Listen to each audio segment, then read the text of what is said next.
ونصلي ونسلم على رسوله الكريم اما بعد فاعوذ باللہ من الشیطان الرجیم بسم اللہ الرحمن الرحیم۔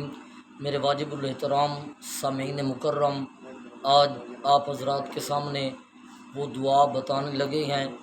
جن کو یاد کرنے سے اللہ رب العزت جنت کا داخلہ نصیب فرما دیتے ہیں۔ مشکوٰۃ شریف کے حدیث ہے، نبی پاک صلی اللہ علیہ وسلم نے ارشاد فرمایا، جو مسلمان بندہ اس بات کا قائل ہو جاتا ہے رضیت باللہ ربا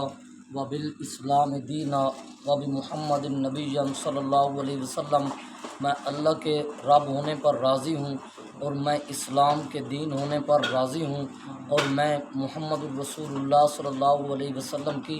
نبوت پر راضی ہوں، یعنی رب کو سچا رب مانتا ہوں اور اسلام کو سچا دین مانتا ہوں اور محمد صلی اللہ علیہ وسلم کی شریعت کو سچی شریعت مانتا ہوں اور اقرار بھی کرتا ہوں، یہ بندہ نبی پاک صلی اللہ علیہ وسلم نے فرمایا اس پر جنت واجب ہو جائے گی۔ میرے واجب الاحترام، اگر ہمارا میسیج اور پیغام آپ کو اچھا لگا تو ہماری ویڈیو کو لائک اور شیئر ضرور کرنا۔ جزاکم اللہ خیر۔